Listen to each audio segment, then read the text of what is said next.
आप देख रहे हैं अल्फा डिफेंस हिंदी में आपका स्वागत है। आज के इस वीडियो में हम लोग बात करेंगे एल के बारे में।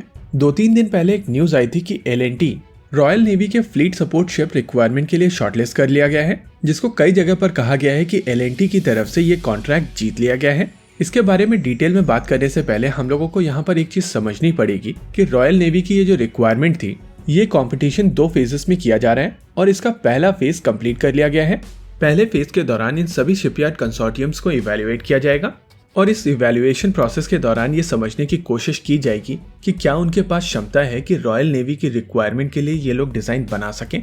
एक बार ये डिजाइन ग्रुप सेलेक्ट हो जाएंगे, उसके बाद इनको फेज 2 के लिए क्वालिफाई किया जाएगा और फेज 2 के दौरान ये कंसोर्टियम ब्रिटिश नेवी के साथ में इंटरैक्ट करेंगे, उनके रिक्वायरमेंट को समझेंगे और उसके बाद अपने डिजाइन को ट्वीक करके यूके की मिनिस्ट्री ऑफ डिफेंस को प्रेजेंट करेंगे और इसी डिजाइन के बेसिस पर फाइनल सिलेक्शन किया जाएगा।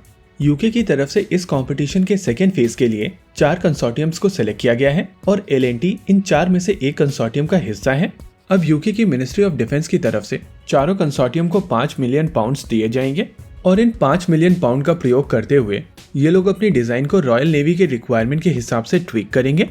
मिनिस्ट्री ऑफ डिफेंस की तरफ से ये जो 4 कंसोर्टियम सेलेक्ट किए गए हैं, ये काफी इंटरेस्टिंग कंसोर्टियम्स हैं। इनमें जो सबसे पहला कंसोर्टियम है, ये ब्रिटेन का लोकल कंसोर्टियम है। इस कंसोर्टियम में बैबकॉक और BAE सिस्टम है।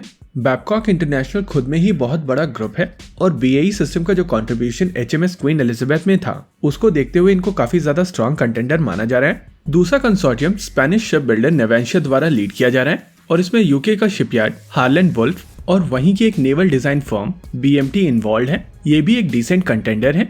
तीसरा consortium Dutch ship builder Damen और UK based vessel operator Serco का है। वहीं पर चौथा consortium Indian ship builder L&T और एक US based defence contractor Leidos innovation का है। यहाँ पर आपको लाइडोस इनोवेशन को समझना बहुत जरूरी है। कुछ समय पहले इन लोगों की तरफ से गिब्स एंड कॉक्स नाम की एक कंपनी को अक्वायर किया गया था और ये गिब्स एंड कॉक्स बहुत ही इम्प्रेसिव कंपनी है। माना जाता है कि इस कंपनी द्वारा डिजाइन किए गए लगभग 150 यानी कि 150 शिप लगभग 20 अलग अलग तरीके की नेवीज में ऑपरेशनल हैं। इनमें से कुछ डिजाइन्स हैं Arleigh Burke, Captain class, EC2, Freedom class, Gleaves class, Mahan class, Oliver Hazard Perry class और तकोमा क्लास जैसे शिप्स इन्हीं लोगों ने डिजाइन किए हैं और हिस्ट्री को देखते हुए ये कहा जा सकता है कि ये भी काफी ज्यादा स्ट्रॉन्ग कंटेंडर हैं। वैसे जैसे ही ये न्यूज निकल कर आई थी तो हम में से सभी लोगों का जो नी जर्क रिएक्शन था वो था कि अगर L&T ऐसे डिजाइन्स बना सकता है तो हम लोग टर्किश शिपयार्ड के साथ में क्यों कोलैबोरेट कर रहे हैं। आप में से ज्यादातर लोगों को ये चीज पता होगी कि इंडियन नेवी की रिक्वायरमेंट के लिए बनाए जाने वाले fleet support ship Hindustan shipyard की तरफ से बनाए जाएंगे और इनको डिजाइन कंसल्टेंसी एक टर्किश फर्म की तरफ से दी जाएगी। ये डिजाइन टर्किश डिजाइन के ऊपर बेस्ड होगा और उसी डिजाइन के हिसाब से टर्किश शिपयार्ड ने पाकिस्तान नेवी के लिए ऑलरेडी एक छोटा सिस्टम बनाया है।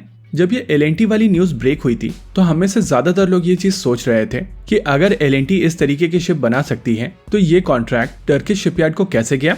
देखिए यहाँ पर 2 एंगल हैं। पहला, ये जो शिप रॉयल नेवी की रिक्वायरमेंट के लिए बनाए जा रहे हैं ये सॉलिड फ्लीट सपोर्ट शिप है, यानी कि ये ऑयल कैरी नहीं करेंगे।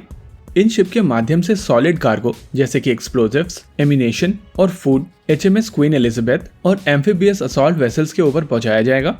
वहीं पर जो टर्किश शिपयार्ड के साथ में फ्लीट सपोर्ट शिप बनाया जा रहा है वो सॉलिड के साथ साथ फ्यूल भी कैरी करेगा, यानी कि वो ऑयलर के तौर पर भी काम करेगा और इसी वजह से ये दोनों शिप काफी डिफरेंट तरीके के शिप हैं। हालांकि दोनों का काम फ्लीट सपोर्ट है, लेकिन रॉयल नेवी का शिप एक स्पेशल पर्पस के लिए बनाया जा रहा है। वहीं पर इंडियन शिप एक मल्टी रोल शिप होगा जो कि ऑयलर के तौर पर काम कर सकेगा। वहीं दूसरी ओर L&T का डिजाइन अभी तक तैयार नहीं है, जो कि अल्टीमेटली लेडियोस के बैनर के नीचे गिब्स एंड कॉक्स की तरफ से बनाया जाएगा।